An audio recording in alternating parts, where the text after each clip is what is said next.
So hello, what's up? Nizere ko mumeze neza. Ni Jado Paradox nk'ibisanzwe, the CEO wa Paradox Technology. So today's video is about ibintu ushobora kureberaho cyangwa se ibintu ushobora kumenya mbere yuko ugura computer.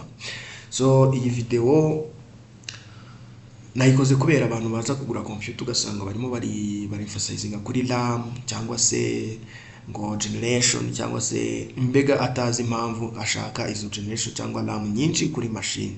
So ibi rero ni ibintu ugomba ku taking into account mu gihe ugiye kugura computer yawe. So before ntangira, mbere yuko ntangira kamanze bashimire abantu bose turi kumwe, abantu bose bagiye basharinga video zanjye, abantu bose bama comment, abantu bose bareba video bakoze subscribe.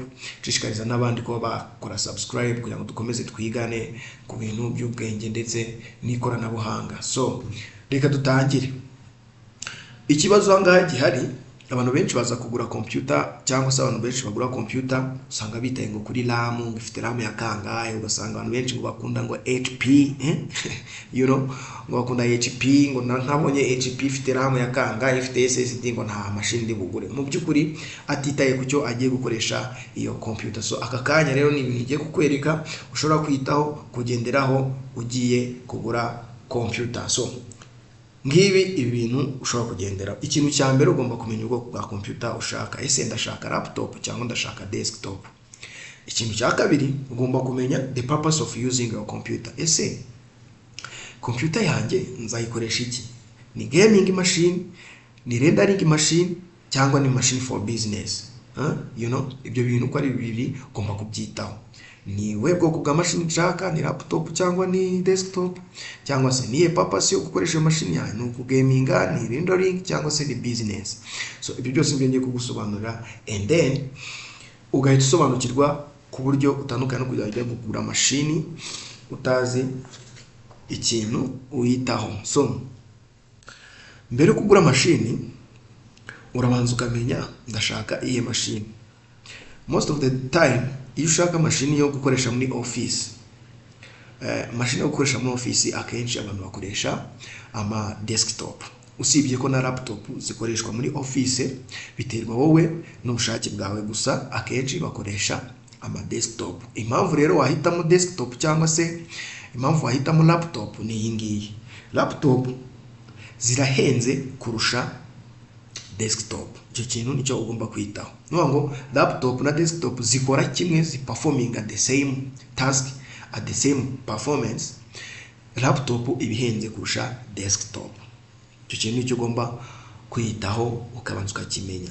Laptop impamvu zihenda, architecture zazo cyangwa se ibintu bizikoze birahenze kubikora cyane kurusha desktop. Bivuze ngo uramutse ufite amafaranga makeya kandi ugashaka machine ikora cyane, ushobora guhitamo desktop kubera ko amafaranga makeya ashobora kugura desktop ikora ibintu bihambaye kurusha ibyo laptop yakora yagura ayo mafaranga.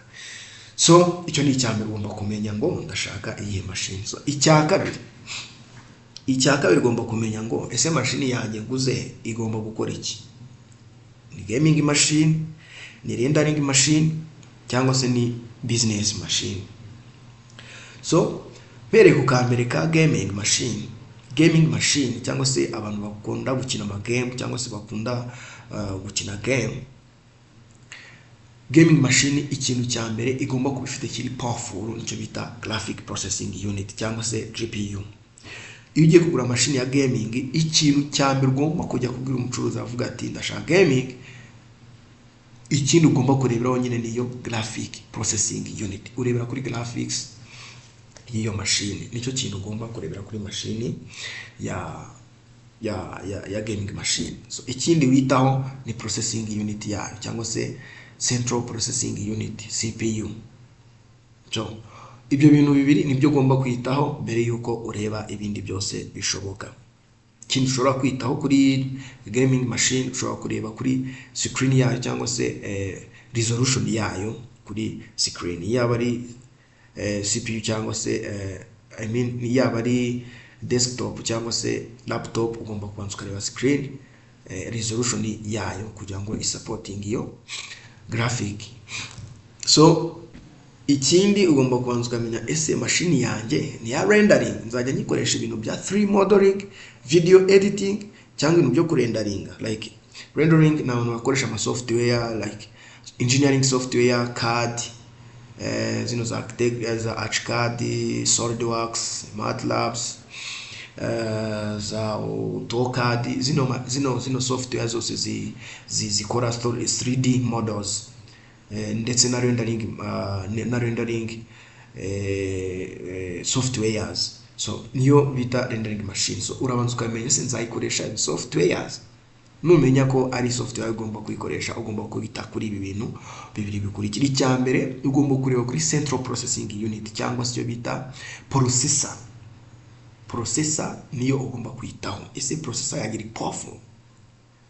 Ikindi ni graphic processing unit, nayo ikenera ama graphics. Muri rendering na video editing ukeneramo graphics. So ikindi ugomba kwitaho kuri ibi bintu bibiri maze kuvuga, ya gaming ni ya rendering, ni ibintu bijyanye na power consumption. Power consumption ubundi mu busanzwe machine rendering na gaming machine bitewe n'uburyo zikoresha umuriro mwinshi cyane, ndetse zigakoresha zikanashyuha bya hatari. Ni byiza kuzikoresha zicometse ku muriro, zigomba kuba zicometse ku muriro. So rero mu kwirinda ubwo buryo bwo gucomeka ku muriro, abantu benshi bakoresha machine kurendaringa cyangwa ama software, ni byiza cyane ko bari kumandinga ama machine y'ama MacBook kubera ko zo akenshi niyo zidacometse zikora performing the same task at the same rate cyangwa the same performance. So ugomba nabyo kubyitaho ibintu bijyanye na battery life. Gusa kubera ukuntu nyine zikoresha umuriro mwinshi, zikoresha battery icometse kenshi cyane, ubuzima bwa battery zazo bushira vuba, cyangwa se ifite ubuzima bushira vuba bwa battery. So another thing is ikindi kintu nyine like ugomba kumenya se ni general purpose machine nshaka cyangwa iyi ngiyi twise ya business. Ese nshaka kuyikoresha izindi business zisanzwe like mu rugo, filimi, muziki, ku ishuri kwiga bisanzwe, documents, browsing, database, programming, bisanzwe byo Excel analysis, ibintu nk'ibyo ngibyo. Bese nibyo nshaka kuyikoresha. So abaye ari byo nshaka kuyikoresha, ngomba nanone kumenya ngo nzajya nyikoresha ibintu bingana iki mu gihe icyarimwe. Like nko kuba ndi kumva machine, nko ndi kumva music, ndi guplayinga music, ndi no gukora browsing, ndi gusearchinga, ndi no kwandika muri Word, ndimo ndakora analyze muri Excel, ndimo ndakora database, internet cloud zirimo zirakora.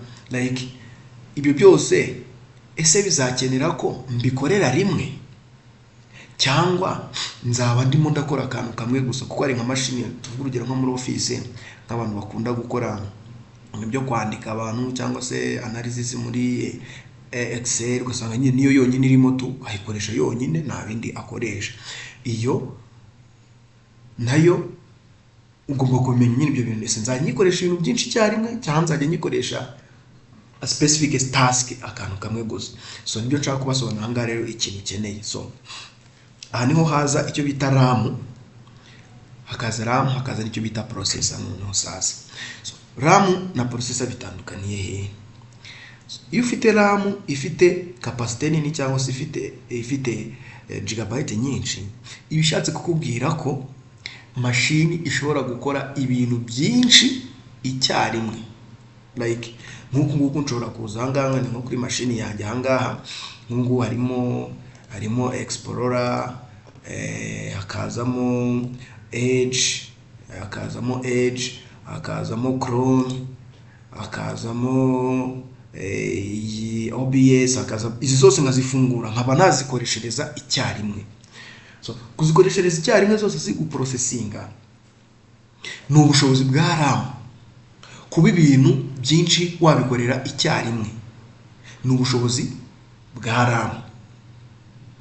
Noneho CPU iziraye cyangwa se processor yo iza ivuga iti ese ibi bintu iri gukora ibikora ku muvuduko ungana iki, cyangwa se ibikora byihuse bingana iki. So processor nimba mfunguye iyi ntuze nakirika nkayifungura igafungukana ikigurya, uburyo yihusemo ni processor ibigena, ariko kuba ari byinshi hano ni RAM ibigena. So nshobora kuba machine yanjye ifite processor nziza iprocessinga byihuta, ifite frequency nini cyane, cyangwa se ifite clock processing nyine frequency nini cyane, ariko nkaba mfite RAM ntoya. So icyo gihe bivuze ngo nzakora nka program, nzaraninga nka program imwe gutya nkingi muri edge yonyine ngikoresha ikora cyane byihuta cyane kabisa, inyaruka nkoraho buryo yita prof, ariko ntashyira hindi program ngo nyikore ngo bikunde, kubera ko RAM ari ntoya. Murimo muragetinga nyine tandukanye hagati ya CPU na RAM. Nshobora gushyiramo program imwe hano igakora byihuta, uko nkiritseho byihuta binyaruka, ariko akaba nta yindi nashyiramo ngo izamuke. Iyo niyo bita processor.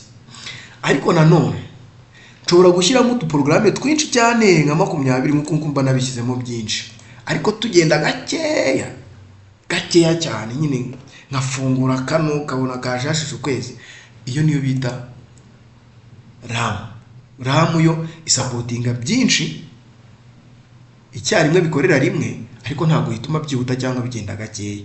Processor nayo ituma ikintu kiri gukora cyihuta cyane, ariko ntabwo ikora byinshi icyarimwe. So kugira ngo rero machine ikore byose neza, nuko ifite processor nini nziza ikora neza na RAM ikabikora neza. Urumva ko ushobora gukora ibintu byinshi icyarimwe nkanakora byihuta ku muvuduko mwiza.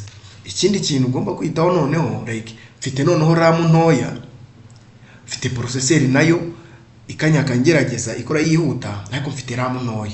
Ese ni iki nimba mfite nka RAM ya 4 wenda kugira ngo nkore ibintu byinshi cyarimwe kandi noneho binihute?